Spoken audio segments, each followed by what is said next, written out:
Antes da chegada de Yahweh, existiam outras divindades cujo domínio foi intencionalmente ocultado. E se as concepções comuns sobre as origens da fé e a natureza de Deus forem apenas uma pequena parte de uma história muito mais antiga e profunda? Quem realmente estava no poder antes do surgimento de Yahweh nos textos sagrados? Será possível que uma religião que influenciou civilizações inteiras tenha sido erguida sobre as ruínas de uma fé ainda mais antiga e poderosa, entregue ao esquecimento? A verdade foi distorcida. Distorcida em relação àqueles que governaram antes de Yahweh, em relação à existência de uma religião ancestral, a religião dos deuses negros. Nomes foram apagados, símbolos destruídos, escrituras reinterpretadas, tudo para ocultar a verdade espiritual que precedeu a Bíblia. Por séculos, sacerdotes, impérios e sistemas religiosos trabalharam incansavelmente para apagar os vestígios de uma continuidade espiritual que remonta ao alvorecer da humanidade. Trata-se de uma fé poderosa que surgiu no coração do continente africano, uma fé que estabelecia uma conexão direta entre as pessoas e os céus, sem intermediários, dogmas ou manipulações. Mas por que foi necessário apagar da história a religião original dos povos negros? A resposta é simples. Essa religião concede liberdade, revela a verdade e confere poder. E um povo espiritualmente forte não pode ser controlado. Essa religião perdida dos deuses negros honrava forças cósmicas, energias universais e entidades divinas que existiam muito antes de Moisés escrever a Torá. Eram deuses com nomes esquecidos, possuidores de poderes que a teologia moderna tenta caricaturar. No entanto, esses poderes foram preservados em mitos, lendas e tradições orais, espalhados por todo o mundo. Porque tantos textos antigos foram excluídos das escrituras sagradas? Porque culturas ancestrais foram declaradas pagãs e demonizadas? E porque as divindades negras foram as primeiras a desaparecer das narrativas religiosas dominantes? Não se trata de opiniões subjetivas, mas de verdades ocultas, evidências esquecidas e uma espiritualidade que causa desconforto, pois revela o que muitos se esforçam para manter em segredo. O leitor está às portas de uma descoberta que vai muito além da religião institucionalizada. Ele está prestes a ouvir nomes proibidos, conhecer rituais anatematizados e compreender que o monoteísmo de Yahweh não foi um começo, mas uma substituição de algo muito mais grandioso e antigo. Sim, antes de Yahweh, outras entidades divinas já existiam, e suas histórias estão gravadas nas pedras da Etiópia, nas pirâmides do Egito, nos manuscritos da Suméria e nas tradições dos povos africanos que ainda resistem ao esquecimento. Esta é a chave para um legado espiritual que foi roubado. Mas lembre-se, uma vez que você ouvir o que precisa ser revelado, será impossível esquecer. Essa verdade ressoará em sua alma e talvez o faça questionar tudo o que lhe foi ensinado sobre Deus, sobre a fé e sobre quem realmente governa o mundo espiritual. O leitor está pronto para isso, pois o que se segue pode mudar para sempre sua vida e sua percepção do divino. A compreensão dessa verdade não é apenas a posse de conhecimento, é libertação espiritual. A verdade retorna à luz e o leitor é parte desse processo. À medida que o véu das concepções convencionais começa a se levantar, revelando os primeiros sinais de dúvida, é necessário penetrar mais profundamente até as origens da espiritualidade humana, ocultas nas profundezas dos séculos. Muito antes do surgimento das religiões organizadas, da construção de templos de pedra e mesmo antes de o nome Yahweh ser pela primeira vez inscrito por um escriba hebreu, os povos africanos já sentiam uma conexão inquebrável com o divino. Não precisavam de intermediários ou rituais complexos. Essa conexão espiritual manifestava-se em cada batida de tambor, em cada dança sagrada, em cada símbolo gravado na terra, em seus corpos e em sua memória coletiva. Esta não é apenas uma nova teoria, mas uma verdade ancestral que foi intencionalmente entregue ao esquecimento, não por sua inconsistência, mas por sua imensa força e potencial. Os ancestrais africanos, reis, sacerdotes, curandeiros e profetas reverenciavam deuses solares, lunares, cósmicos e elementais que guiavam suas civilizações, dotando-as de sabedoria, senso de equilíbrio e profundo respeito pela vida. Eles possuíam um conhecimento espiritual tão vasto e profundo que mesmo hoje, apesar de todos os esforços da ciência moderna, muitos símbolos rituais e práticas permanecem incompreensíveis. Essas crenças não podem ser chamadas de primitivas, pelo contrário, eram sistemas espirituais complexos, estruturados e vivos. Civilizações como Kemet, Antigo Egito, Núbia, Axum, Yorubá e Dogon mantiveram por milénios uma conexão com o mundo invisível, com o que hoje é chamado de divino. Seus deuses não eram meramente seres supremos, mas a encarnação das forças do universo em ação, diretamente ligadas à origem da criação, ao ciclo da vida e à missão espiritual da humanidade. A compreensão da escala desse fato tem uma importância imensa. Enquanto nos ensinaram que a espiritualidade se originou no deserto do Oriente Médio com Moisés e os 10 Mandamentos, as pirâmides africanas já apontavam para as estrelas, e sacerdotes mapeavam corpos celestes com uma precisão assombrosa. Muito antes de o nome Yahweh ser escrito, os nomes de divindades como Amun-Ra, Ma'at, Osíris, Ísis, Olodumare, Orunmila e Nomó ressoavam em templos e bosques sagrados. Os povos africanos não apenas conheciam Deus, mas também se dirigiam a Ele por diferentes nomes, sentindo sua presença em cada elemento da criação. No entanto, essa verdade foi intencionalmente apagada com a chegada do monoteísmo e a imposição das religiões abraâmicas, judaísmo, cristianismo e islamismo. Uma campanha sistemática foi lançada para erradicar e silenciar as crenças africanas ancestrais. Livros foram queimados, línguas desapareceram, templos foram profanados, e tudo isso foi feito em nome de uma única verdade que deveria dominar os povos e unificar a fé. A estratégia era simples. Destruindo os deuses de um povo era possível destruir sua identidade espiritual. Foi exatamente isso que aconteceu. A erradicação não foi apenas um ato religioso, mas também cultural, histórico e psicológico. Os colonizadores europeus não se limitaram a apropriar-se dos recursos naturais da África. Eles também roubaram seu direito ao sagrado, substituindo uma conexão direta com o divino por uma fé que exigia a mediação de estruturas de poder, intermediários e dogmas. A religião dos deuses negros, que valorizava a veneração dos ancestrais, a comunhão com a natureza e o respeito pelas energias, foi rotulada como paganismo, bruxaria e idolatria. No entanto, isso era apenas um rótulo destinado a ocultar o fato de que ela era a fonte da verdadeira espiritualidade humana. No mundo moderno, no século XXI, as práticas espirituais africanas ainda enfrentam preconceito, zombaria e incompreensão. Isso acontece porque elas representam uma ameaça direta àqueles que buscam controlar as massas.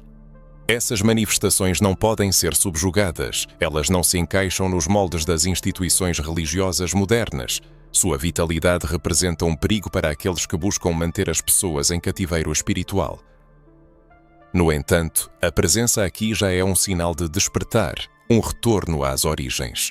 Não se trata apenas de obter novas informações, é salvação, um despertar de uma memória adormecida, uma resposta a um chamado que vem das profundezas da alma. É uma sensação de reconhecimento, emoção, um sentimento de ter perdido algo importante que agora retorna. Os antigos previram este dia quando a verdade viria à luz, quando vozes silenciadas por séculos ressoariam novamente através daqueles que ousam buscar, explorar e aprofundar-se no que sempre esteve presente, mas oculto.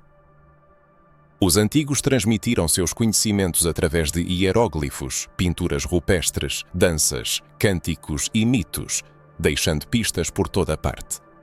Contudo, essas pistas não estão contidas em livros oficiais, mas no inconsciente coletivo, na espiritualidade intuitiva, nos sonhos e presságios. A religião dos deuses negros não desapareceu, ela foi silenciada. Mas vive e pulsa nas tradições afrodiaspóricas, nas religiões de origem africana, nas manifestações culturais que sobreviveram à opressão colonial. Cada batida de tambor, cada ritual, cada nome de ancestral lembrado é um ato de resistência espiritual, um retorno do espírito às suas origens, uma reunião com uma fé livre e orgânica, não limitada por estruturas. A consciência desse contexto esquecido permite não apenas restaurar fatos históricos, mas também resgatar um legado espiritual que se dizia não existir, que foi ensinado a ser rejeitado, temido ou ignorado. Agora ele se revela e tudo o que resta é aceitar o convite para retornar para casa. Compreender que a espiritualidade negra ancestral existiu muito antes da imposição das religiões modernas exige um mergulho mais profundo nas origens. É necessário investigar não a história que foi ensinada, mas aquela que foi ocultada sob camadas de dogmas, medo e manipulação. Quem governou antes de Yahweh? Quem eram os deuses que reinaram antes da revelação monoteísta? E por que seus nomes foram apagados dos registros históricos? Na antiga Suméria, mais de 5.000 anos antes de Cristo, já se mencionavam divindades que governavam os céus, a terra e o abismo. Um desses nomes era El, que foi posteriormente adaptado por vários povos, incluindo os judeus. O nome El aparece na Bíblia hebraica em expressões como El Shaddai ou Elohim, termos que precedem a afirmação do nome Yahweh como o único e supremo Deus. É importante notar que El era originalmente um deus do panteão cananeu, um deus pai que governava um conselho de deuses. Assim, a estrutura espiritual que mais tarde se tornou monoteísta foi construída sobre o fundamento de um panteão, uma assembleia de divindades anteriores. De fato, as raízes da espiritualidade humana aprofundam-se por milénios, revelando uma surpreendente diversidade de divindades e sistemas mitológicos que existiram muito antes da formação das religiões abraâmicas. Os mitos sumérios, os mais antigos registros religiosos conhecidos, apresentam-nos Enki, o sábio deus da água e da criação, que criou a humanidade para cuidar da terra e a alertou sobre um dilúvio iminente, levantando questões legítimas sobre as fontes originais da narrativa bíblica de Noé. Na tradição egípcia, Ptah, o Criador Divino trouxe o mundo à vida por meio da palavra, lembrando o bíblico, haja luz. Muito antes do livro de Gênesis, os egípcios reverenciavam um Deus Criador cuja fala criava a realidade. Amun-Ra, Ma'at, Osíris, Ísis e Horus formavam um sistema espiritual complexo, intimamente ligado à ordem cósmica e aos ciclos naturais. Não se pode esquecer também da Núbia, uma civilização africana possivelmente mais antiga que o Egito, com seus mitos de guerreiros celestiais, reis divinos e entidades protetoras ligadas ao Sol e ao Nilo. As origens espirituais da humanidade estão na África, onde os primeiros deuses conhecidos foram reverenciados nas cidades mais antigas e nenhum deles carregava o nome Yahweh. A questão que surge é: por que esses fatos muitas vezes permanecem nas sombras? O reconhecimento de que Yahweh é apenas um de muitos nomes dados a uma divindade ao longo da história abre caminho para uma verdade que subverte as concepções estabelecidas. Yahweh ocupa um lugar importante na consciência religiosa após Moisés, enquanto patriarcas bíblicos como Abraão, Isaac e Jacó usavam outros nomes como El Elyon e El Shaddai, associados às divindades politeístas de Canaã. Isso indica que mesmo os primeiros judeus reconheciam um sistema pluralista de crenças, onde Yahweh era apenas um dos deuses, como mencionado no Salmo 82. No entanto, esse conhecimento raramente chega até nós nas igrejas, pois seu reconhecimento destrói o controle, mostrando que a verdade não é absoluta, mas construída, e que por trás da história oficial da fé se esconde algo maior. O legado espiritual da humanidade não tem origem em Israel, mas na África, nas montanhas da Etiópia, nos templos de Luxor, nas pedras do Zimbábue, nos mitos dos Dogon sobre a origem estelar. Tudo isso existia antes de Moisés, Davi e Jesus. Ao falar de deuses negros, não se trata apenas da cor da pele das divindades, mas de uma espiritualidade nascida da cultura negra, de pessoas negras, de símbolos e conhecimentos que foram sistematicamente apagados por não se adequarem à narrativa teológica eurocêntrica que dominou o mundo por milénios. Por milénios, a humanidade viveu em engano espiritual, e agora é tempo de compreender a magnitude dessa mentira. Não se trata apenas de uma crítica a uma fé específica, mas de um retorno às origens, ao que foi perdido devido a manipulações políticas, religiosas e culturais. É necessário voltar ao passado e reconhecer a existência de outros deuses, de outros caminhos de conexão com o divino. Caminhos livres, ancestrais, intuitivos, cósmicos e intimamente ligados à escuridão misteriosa. Essa espiritualidade antiga ainda vive nas profundezas da alma humana, manifestando-se na força da intuição, na sensação de incompletude da cosmovisão moderna, na compreensão de que as tradições mais antigas do mundo não falavam de céu e inferno, mas de equilíbrio, energia e da ciclicidade da vida e da morte. Os nomes de Enki, El, Amun-Ra, Olodumare e muitas outras divindades são fragmentos de um quebra-cabeça espiritual que nunca deveria ter sido destruído e que agora está sendo restaurado por aqueles que ousaram abrir os olhos e lembrar de uma religião poderosa e viva, que honrava a terra, o corpo, os sonhos, os espíritos e os ancestrais.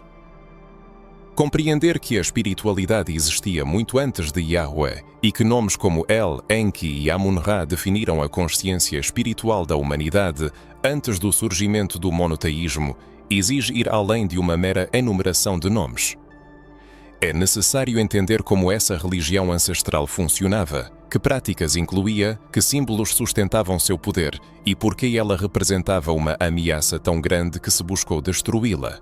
E o mais importante, o que dela permanece vivo dentro de cada pessoa. A religião dos deuses negros não se construía sobre o medo, o pecado ou a condenação. Seu fundamento era o equilíbrio, a comunhão e a veneração dos ancestrais. Os povos antigos percebiam o universo como uma vasta rede espiritual, onde tudo estava interconectado: céu, terra, estrelas, águas, animais, humanos e espíritos. Eles não separavam o sagrado do cotidiano. Para eles, tudo era sagrado. Cada ato, comer, plantar, respirar, dançar ou conversar, era uma forma de conexão com o divino. Ao contrário das religiões posteriores com suas hierarquias rígidas e dogmas, a espiritualidade ancestral era orgânica, fluida, baseada na observação da natureza e na escuta da voz dos ancestrais. Cada comunidade tinha seus costumes, adaptados às energias do local e aos ciclos da vida. Não existiam regras absolutas, mas apenas um caminho de harmonia com o universo, com as forças invisíveis e com os ensinamentos transmitidos pelos ancestrais. Surpreendentemente, todo esse conhecimento era transmitido oralmente, sem livros. A sabedoria dos deuses negros era preservada em danças, músicas, gestos, padrões em tecidos e em rituais que utilizavam fogo, água, terra e ar. Cada símbolo possuía poder. Cada cor vibrava em uma frequência específica, cada som de tambor anunciava a presença do invisível, Otit. Símbolos sagrados estavam por toda parte, olhos que tudo veem, serpentes que personificavam a sabedoria oculta, pássaros que carregavam mensagens espirituais, espirais que indicavam a jornada da alma. Tudo isso fazia parte de um código espiritual que não se baseava na leitura, mas na conexão. Foi por isso que essa sabedoria se tornou uma ameaça para aqueles que buscavam impor uma nova forma de fé, baseada na escrita, no controle e na submissão. A religião dos deuses negros, desprovida de dogmatismo e fé cega, construía-se na experiência sensorial, na vivência direta do sagrado. Aqui não se exigia a aceitação incondicional de postulados, era preciso sentir a verdade em cada célula do corpo. Não era apenas uma fé expressa em palavras, mas uma fé nascida na prática. Os seguidores entregavam-se a danças rituais, até a exaustão, até que o corpo começasse a vibrar em uníssono com o universo. Cantavam até atingir um estado de transe, permitindo ouvir as vozes dos ancestrais. Meditavam, buscando a união com o mundo espiritual. A natureza era reverenciada como parte integrante de si mesmo. A árvore tornava-se um templo, o rio, a encarnação do espírito, a lua, uma guardiã celestial, o sol, um mensageiro divino, e o ancestral, um guia invisível para o outro mundo. Nesse sistema de cosmovisão, nada era desprovido de alma. Cada fenômeno carregava um propósito, possuía sua própria força e energia. Não se deve pensar que era um folclore primitivo. Essa fé ancestral distinguia-se pela precisão, complexidade e profunda sofisticação. Seus adeptos sabiam reconhecer as doenças da alma, identificar desequilíbrios espirituais que levavam a males físicos. Compreendiam que as emoções serviam como portais para as esferas espirituais e que a morte não era um fim, mas apenas um retorno ao mundo invisível. Acreditavam na ciclicidade do tempo e na reencarnação da alma, em seu aprendizado e evolução contínuos. Sabiam ler os sinais celestiais, interpretar sonhos e compreender a linguagem simbólica da existência, decifrando as mensagens do universo. Sacerdotes e sacerdotisas, incluindo mulheres, passavam anos aprofundando-se em práticas espirituais que incluíam cura, comunicação com espíritos, proteção energética, trabalho com ervas, astrologia e equilíbrio dos elementos. Essas práticas não eram superstição, mas representavam uma ciência espiritual ancestral. Foi por isso que os adeptos dessa fé foram demonizados, pois seus conhecimentos e habilidades realmente funcionavam, trazendo libertação. Não precisavam de templos de pedra grandiosos ou livros sagrados, pois a verdade estava gravada em seus corpos, no sangue, na terra e nos céus. Torna-se agora compreensível porque essa religião era considerada tão perigosa. Ela concedia autonomia espiritual às pessoas, independência de intermediários. Não precisavam de um sacerdote para se comunicar com o divino, de confissão para expiar pecados ou de dízimos para sustentar um sistema religioso. Essa fé reconhecia o princípio divino dentro de cada pessoa, em sua voz, intuição e legado espiritual. Tal autossuficiência era insuportável para os sistemas religiosos e políticos que precisavam de controle para funcionar.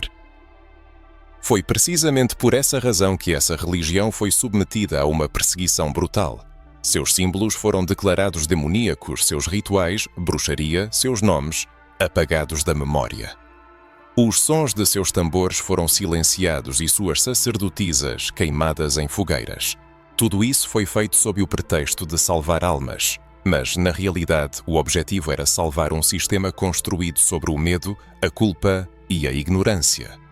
No entanto, a religião dos deuses negros não desapareceu sem deixar vestígios.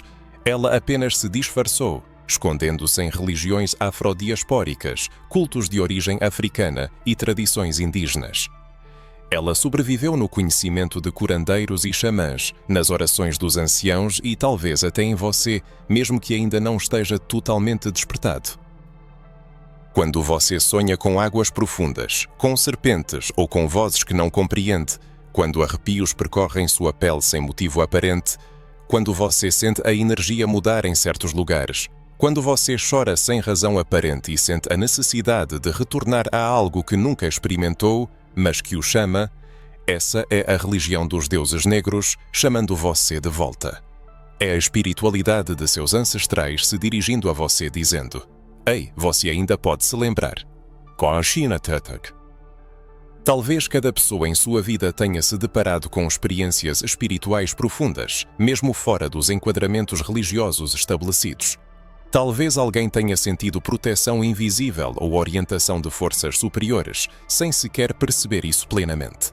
Talvez alguém tenha tido a oportunidade de sentir uma conexão tão forte com a natureza que parecia que a própria Terra falava com ela, pulsando vida e observando cada um de seus passos. E agora talvez essa pessoa perceba que essa era uma manifestação dos deuses negros vivendo dentro dela. Se uma pessoa sente essa conexão viva pulsando em seu ser, ela deve saber que está às portas de uma das mais significativas cisões espirituais na história da humanidade. Uma cisão que dividiu o mundo em dois caminhos: o caminho da espiritualidade livre e ancestral e o caminho da religião monoteísta, institucionalizada e centralizada. O nome-chave desse ponto de inflexão é Yahweh. Mas quem é Yahweh? Quando seu nome se tornou o único nome do verdadeiro Deus. Porque todos os outros deuses foram subitamente declarados falsos. Porque os símbolos ancestrais passaram a ser vistos como uma ameaça e a adoração aos deuses primordiais como impiedade. Para entender isso é preciso recorrer a um período histórico específico, o momento em que o monoteísmo se levantou contra os antigos cultos e triunfou não pela luz, mas pela guerra, perseguição e apagamento da memória. Yahvé originalmente surge como uma divindade tribal. É crucial compreender que ele não era o único Deus no universo, mas apenas uma das divindades adoradas ao lado de outras. Os textos mais antigos da tradição hebraica não escondem esse fato, embora tenha sido ajustado ao longo do tempo. No início, Yahweh é retratado como o Deus de Israel, uma entidade protetora e guerreira, intimamente ligada ao povo judeu. Ele não governava todas as nações, mas apenas a sua própria. Somente com o tempo, à medida que a cultura judaica se fortalecia e a busca por centralização religiosa e política aumentava, Yahweh passou a ser apresentado como o único Deus verdadeiro. É importante entender que esse processo não foi uma revelação espiritual exclusiva, manifestada em visões angelicais. Foi um complexo processo histórico, social, político e militar. A afirmação da ideia de que se deveria adorar apenas Yahweh foi acompanhada por guerras, destruição de altares, queima de templos e perseguição aos adeptos das crenças anteriores. O mais surpreendente é que a própria Bíblia contém evidências disso. Em inúmeras passagens, os profetas lutam contra a idolatria. Mas vale a pena refletir, se Yahweh sempre foi o único Deus, por que existia uma adoração tão generalizada a outros deuses? Porque os profetas tinham que convencer constantemente o povo a abandonar esses deuses falsos. A resposta é simples: esses deuses eram parte integrante da vida espiritual do povo muito antes da imposição de um único Deus. Baal, Azerá, El, Moloque, Quemos. Esses nomes aparecem repetidamente na Bíblia.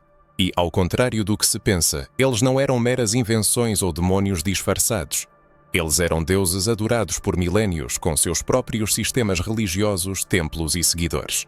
A Bíblia, em essência, apresenta um quadro de transição, um confronto direto entre o antigo mundo espiritual e a nova ordem monoteísta. Em textos sagrados como Deuteronômio 32, 8-9, é possível encontrar vestígios da transformação das concepções espirituais. Originalmente, afirmava-se que o Altíssimo distribuiu as nações, associando-as aos filhos de Deus, implicando a existência de outras divindades ligadas a diferentes povos. No entanto, em edições posteriores, o texto foi alterado para filhos de Israel, o que levou ao apagamento da ideia de diversidade espiritual. Essa correção, à primeira vista imperceptível, evidencia o esforço para eliminar qualquer indício de que Yahweh não fosse o único Deus desde o princípio. No Salmo 82, surge outro ponto interessante. Deus aparece em um conselho de deuses, repreendendo-os pela injustiça. Isso levanta a questão: o que representa esse conselho divino? Se existe apenas um Deus, quem são esses outros deuses que participam do conselho? A resposta reside no fato de que esses textos foram criados em uma época em que a crença no politeísmo ainda persistia, e Yahweh era um dos muitos deuses que buscavam estabelecer seu domínio. Por que então Yahweh acabou por assumir uma posição dominante? A razão reside em sua proposta única. Ao contrário dos cultos ancestrais, baseados na conexão com a natureza, nos ciclos de vida e na veneração dos antepassados, Yahweh ofereceu uma aliança exclusiva, exigindo obediência total, controle absoluto sobre a moral, o corpo, o destino e a fé.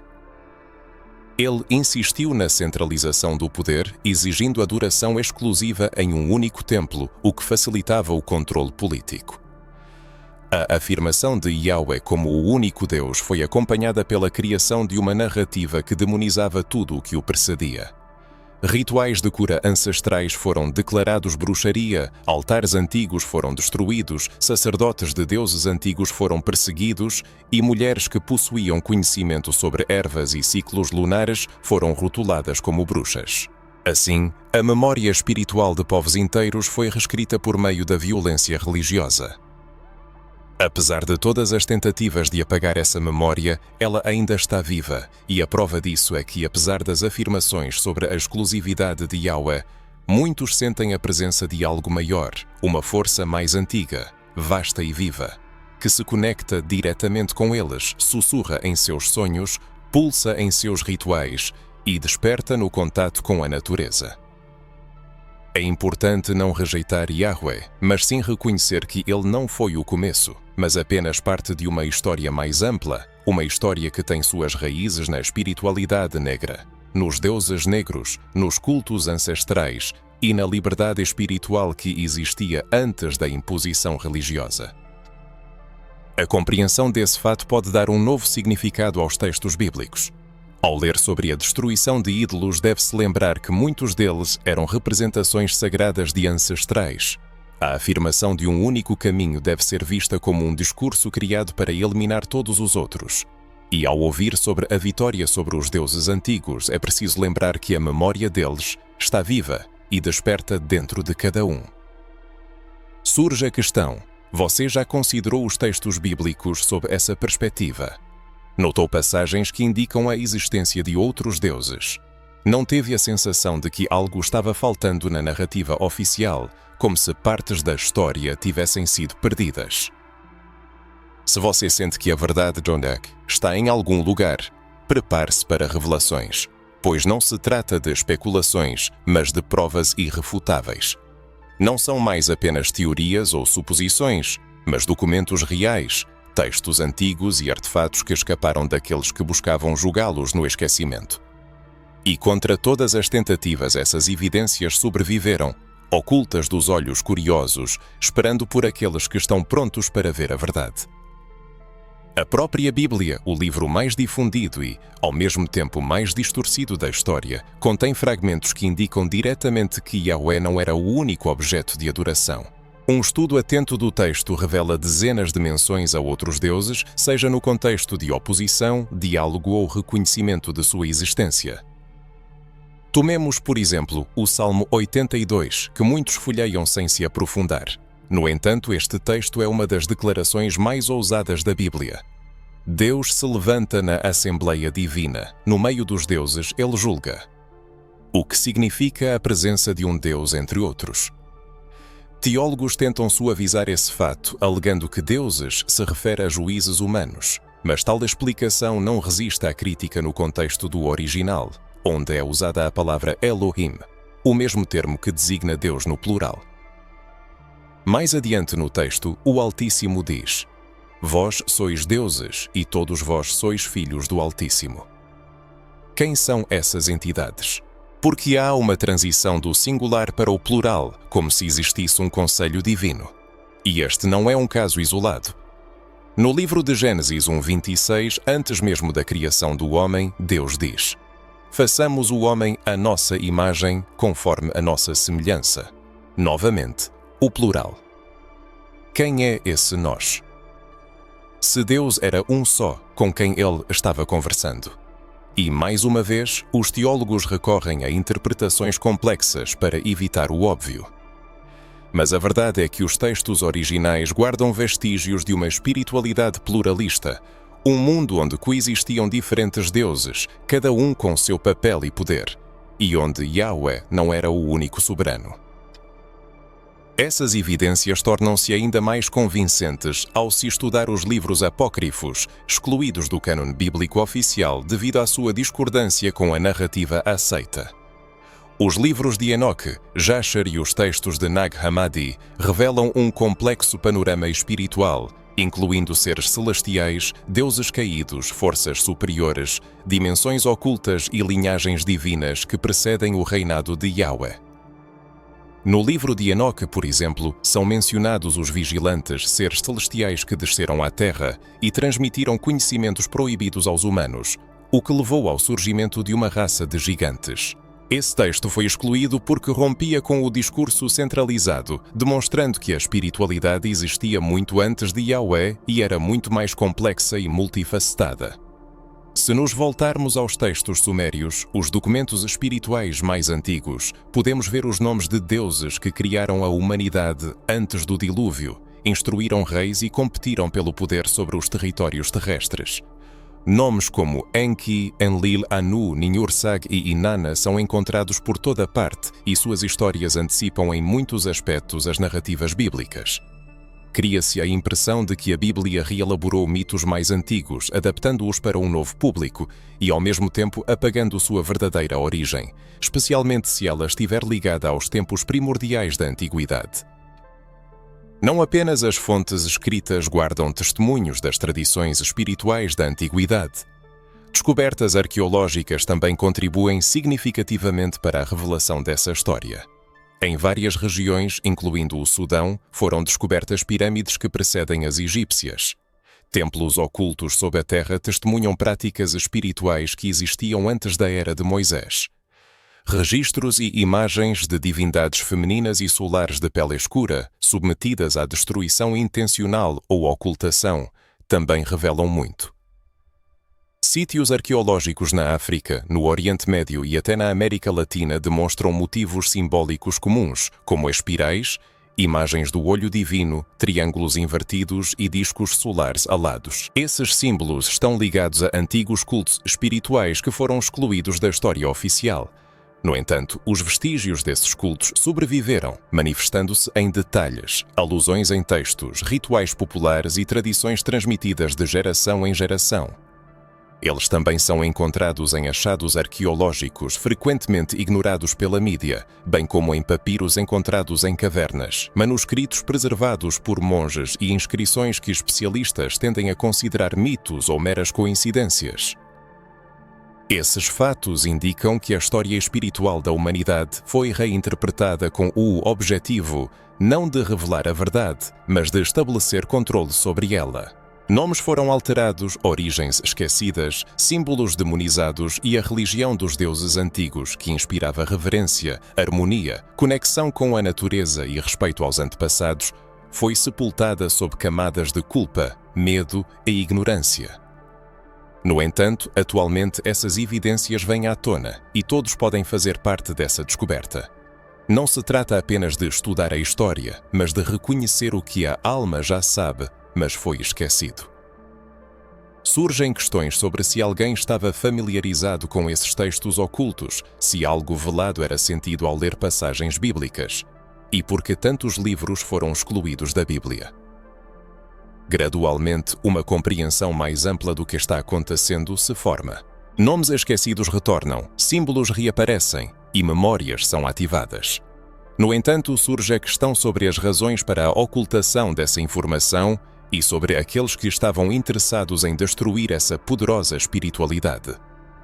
A resposta reside no fato de que essas ações foram ditadas não por motivos espirituais, mas políticos. A erradicação da fé ancestral foi um passo estratégico, visando à manipulação e ao estabelecimento do controle.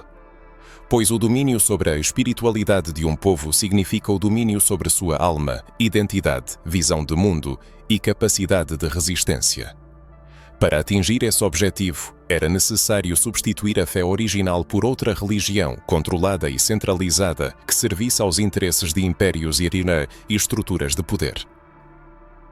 A espiritualidade ancestral, como já demonstrado, era livre, conectada à natureza, aos ciclos de vida, aos antepassados e aos elementos. Nela, não havia um único Deus que ditasse tudo, nem um clero exclusivo que atuasse como mediador entre o homem e o sagrado, nem uma única verdade imposta a todos. Cada povo tinha sua própria maneira de se conectar com o invisível, o que tornava essas culturas espiritualmente soberanas, autónomas e indomáveis.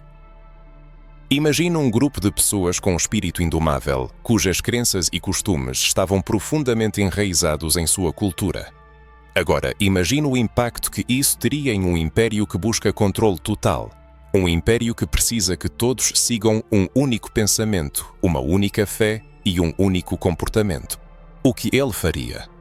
Ele criaria uma religião oficial, definindo um único Deus e estabelecendo uma escritura sagrada. E o mais importante, ele proibiria todas as crenças anteriores, afirmando que a nova fé é a única verdadeira, e tudo o que se acreditava antes demoníaco. É aí que reside o golpe devastador. Foi assim que ocorreu a destruição da espiritualidade ligada aos deuses africanos. Não apenas pela força, mas também pela doutrinação, que foi institucionalizada com a cristianização da África. A chegada dos colonizadores ao continente africano não foi apenas uma empreitada militar ou económica, mas também um projeto espiritual visando a colonização das almas. Missionários precederam soldados, bíblias precederam armas e padres e pastores precederam generais.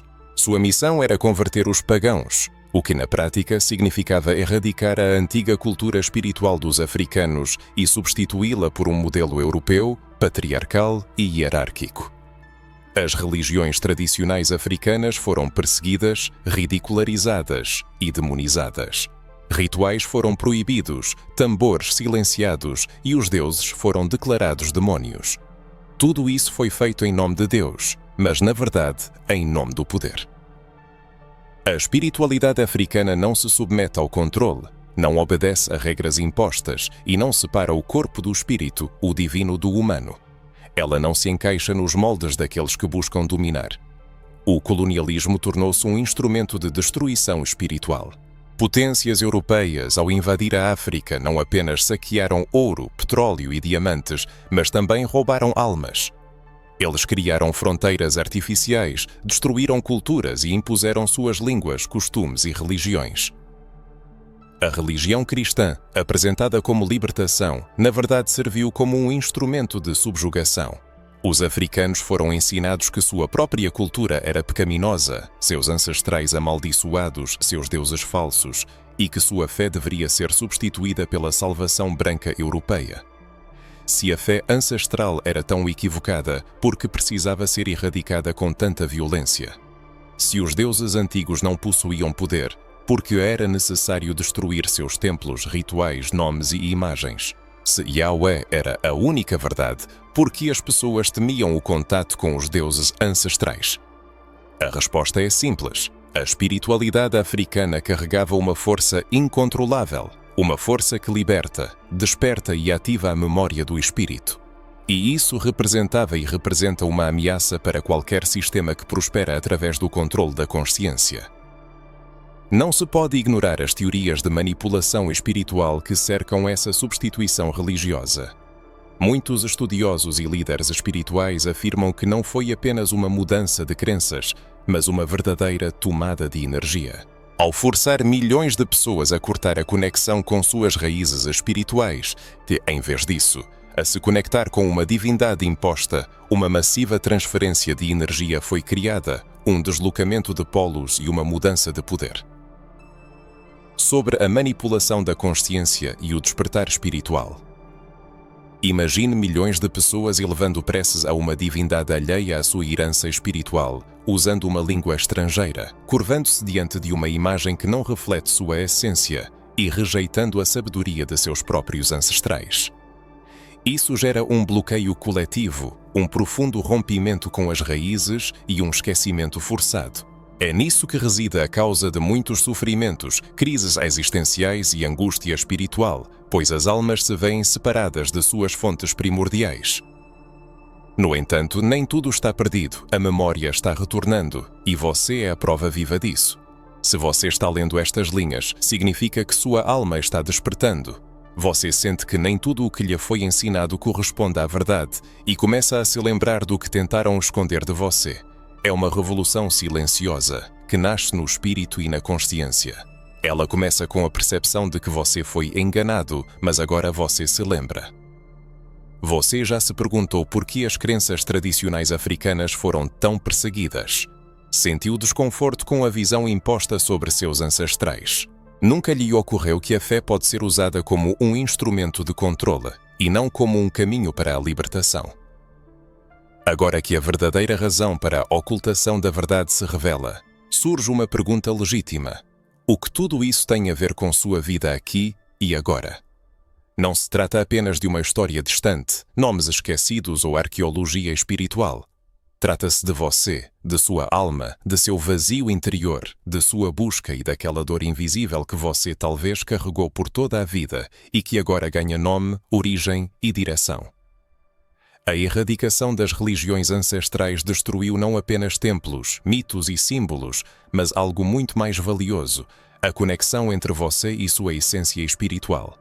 Sua identidade profunda foi fragmentada e separada da sua linhagem primordial. O que lhe foi apresentado como fé, na verdade, era um ensinamento emprestado, criado para outra realidade, destinado a outras pessoas, com outra experiência e outra história. É nisso que reside a raiz do problema. Você tentou se encaixar nessa fé, mas ela nunca foi feita para você. E qual o resultado? Vazio, um abismo existencial, a constante sensação de que algo está faltando. Mesmo quando você tentou sinceramente se dedicar a essa fé, seguiu as regras e elevou suas orações, uma sensação de insatisfação o acompanhava.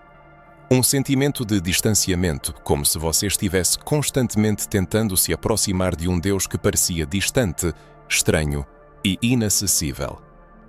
Mas isso não é falta de fé, e sim falta de identidade espiritual. Você cresceu ouvindo que Deus está em algum lugar lá fora, nos céus, sentado em um trono e observando você, que Ele precisa de intermediários para ouvir suas orações e que você só é digno se comportar de uma certa maneira. Mas isso não tinha nada a ver com a espiritualidade de seus ancestrais. Os deuses viviam perto, nos sons do tambor, no corpo, na respiração, na terra, no fogo, no olhar da velha sábia. Eles estavam em tudo, eram acessíveis, dançavam, choravam e riam com você. Zombaram de você. É importante perceber que o que você perdeu não é apenas um episódio na história. É uma parte intrínseca da sua essência, e essa perda não passou despercebida.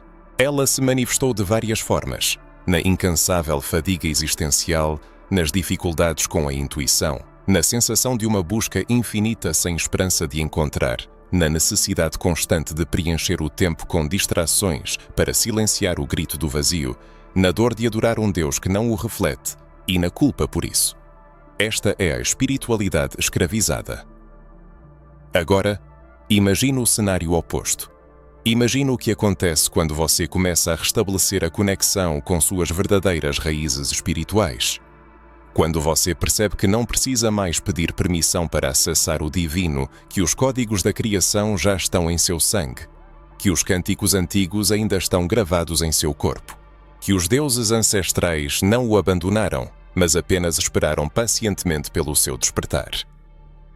Quando essa memória começa a retornar, o mundo ao seu redor se transforma. Você para de se sentir insignificante. Você rejeita as esmolas espirituais. Você começa a se sentir parte de algo maior. Sua fé ganha cor, som e ritmo pulsando em uníssono com você. Você começa a se ouvir, a confiar em suas visões, a respeitar seus sonhos, a honrar seu corpo e a amar seus ancestrais.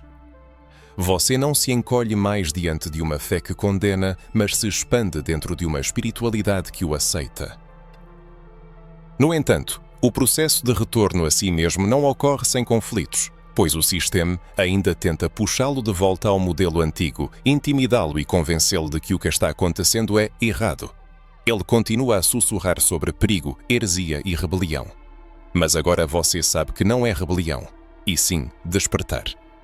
E o desconforto que você sente não é culpa, mas o chamado da alma, ansiando por retornar para casa.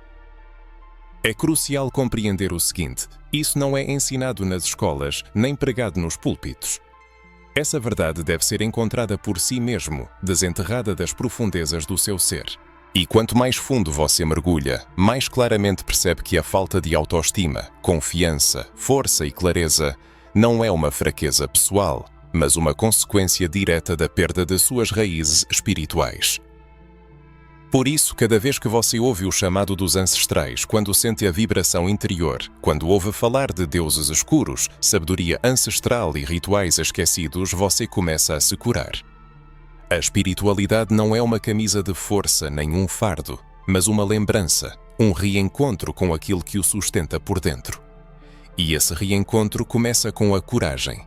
A coragem de duvidar, desaprender e abrir espaço para o novo, que na verdade é um retorno ao antigo. Você não precisa mais se sentir perdido, viver com medo e pedir permissão para sentir Deus, pois a verdadeira espiritualidade não exige submissão, mas sim devolve a força. Você sente isso?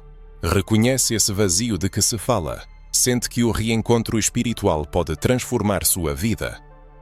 Estas palavras não são apenas palavras, mas declarações de consciência, sementes de cura, chaves para abrir portais que estavam trancados dentro de você. Se tudo isso desperta algo profundamente em seu interior, então é hora de dar o próximo passo, voltar para casa. Não no sentido físico, mas espiritual, ao espírito, à alma, aos ancestrais, onde os tambores não se calam, onde os nomes dos antigos ainda ecoam, onde a espiritualidade não precisa de explicações, mas é vivida, sentida e reconhecida no corpo e na memória, pulsando além da mente racional.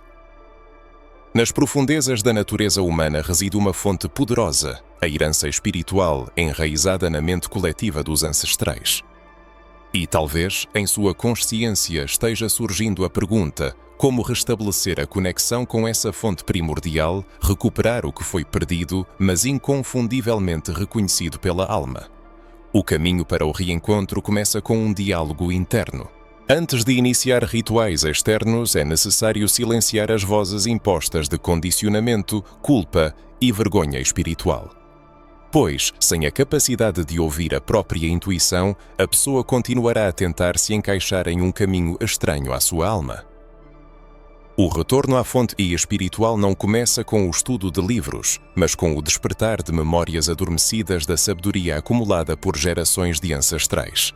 Essa sabedoria não desapareceu sem deixar vestígios. Ela dorme dentro de cada pessoa, mas também vive fora dela, nos códigos que permeiam a cultura da diáspora africana.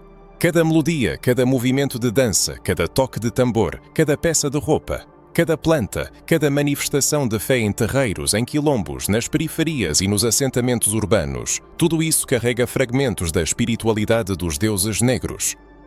Esses fragmentos resistiram ao teste do tempo, à perseguição e ao exílio forçado, preservados pelos ancestrais em segredo para que no momento certo, como agora, fossem encontrados pelos seus descendentes. Rituais afrodescendentes como o candomblé, umbanda, batuca, jurema, sagrada, vodú haitiano e vodú africano não são meros resquícios do passado, mas páginas vivas de um livro sagrado que tentaram destruir. Cada ritmo de tambor desperta uma energia específica. Cada cântico em Yorubá, Fon, Bantu ou Kimbundu é uma oração aos ancestrais. Cada dança circular é um portal, cada planta guarda a essência de um orixá. Cada oferenda é um gesto de reencontro com o sagrado natural. Apesar das tentativas de desacreditar esse conhecimento, ele continua a viver respirando resistência. O reencontro com a fonte espiritual também implica a veneração dos ancestrais, pois sem essa ponte é impossível ter acesso à verdadeira sabedoria da linhagem. A veneração dos ancestrais não é apenas montar um altar e acender uma vela. É a memória das suas raízes, a gratidão pelas dificuldades superadas, a menção dos nomes daqueles que foram silenciados, a glorificação dos que sobreviveram. É o reconhecimento de que cada passo de uma pessoa carrega as impressões de centenas, talvez milhares, de vidas vividas antes dela. A consciência desse fato liberta do sentimento de solidão. Os ancestrais não ficaram no passado. Eles estão presentes aqui e agora, atravessando dimensões invisíveis. A conexão com eles pode ser estabelecida através de ações simples, mas conscientes. Cantar uma canção que a avó cantava, uma oração espontânea dirigida aos céus, preparar um prato tradicional, ouvir atentamente os mais velhos, lágrimas sinceras no meio da noite e a sensação de um consolo invisível. Isso é o reencontro, o retorno, a memória que cura. Vale a pena também buscar tradições, comunidades e espaços espirituais onde essa sabedoria vive não como folclore, mas em um nível profundo. Lugares onde o sagrado é reverenciado, onde os orixás são tratados com respeito, onde os encantados são levados a sério, onde os guias espirituais orientam sem escravizar. Esses lugares existem e, ao chegar neles, a alma parece dizer: eu já estive aqui, porque é realmente assim, porque uma parte dela sempre soube disso. O reencontro com as raízes espirituais manifesta-se nos mínimos detalhes, na postura orgulhosa, no cuidado zeloso consigo mesmo, na escolha consciente de viver o aqui e agora, na recusa determinada em ignorar a voz da sua intuição. Cada vez que uma pessoa diz, isso ressoa com a minha alma, ela responde afirmativamente ao chamado dos ancestrais. Quando cânticos antigos provocam um tremor na alma, quando rituais despertam memórias de algo que nunca foi vivido conscientemente, a alma se reconhece, e esse é um sentimento incrivelmente poderoso. No entanto, esse processo de retorno às origens inevitavelmente encontra resistência. O sistema que busca manter as pessoas em estado de letargia espiritual não deseja o despertar de sua memória. Ele tenta enquadrá-las em dogmas, privá-las da capacidade de questionar. Portanto, ao embarcar nesse caminho, a pessoa pode sentir alienação, isolamento, até mesmo conflito com as crenças que a acompanharam ao longo da vida. Mas é importante lembrar de respirar, sentir sua conexão com milhares de outros que estão vivenciando um retorno semelhante. Este é um movimento coletivo de renascimento espiritual, sem símbolos, líderes ou doutrinas rígidas. Em sua essência está a verdade, o sangue dos ancestrais, a memória das gerações e o ritmo dos tambores. Cada passo nesse caminho tem um significado imenso. Ao se reencontrar com sua fonte espumapota espiritual, a pessoa liberta não apenas a si mesma, mas também aqueles que vieram antes dela e aqueles que virão depois. É como acender uma luz em um corredor escuro que conecta gerações. De repente, tudo faz sentido. O sofrimento dos ancestrais, a sensação de vazio interior, visões incompreensíveis, a força cuja origem permanecia desconhecida. Agora o conhecimento foi adquirido, o acesso a essa força está aberto e é possível seguir em frente. Portanto, é importante embarcar nesse caminho de forma consciente, respeitosa e com amor. Não se trata de um passatempo passageiro, de uma estética ou de uma rebelião espiritual, mas de uma cura profunda, a cura da alma, da linhagem e da história. Essa cura começa ao parar de fugir das suas origens e se aproximar delas, como um viajante que retorna para casa após uma longa ausência, com reverência, lágrimas nos olhos e o coração aberto. A questão é, você sente que está voltando para casa? Você já experimentou a sensação da presença dos ancestrais ao seu lado? Rituais, músicas e costumes afrodescendentes te tocam em um nível profundo e inexplicável. Estas palavras não são apenas palavras, mas declarações de consciência, sementes de cura, chaves para abrir portais que estavam trancados dentro de você. Se você chegou a este momento, significa que algo dentro de você despertou.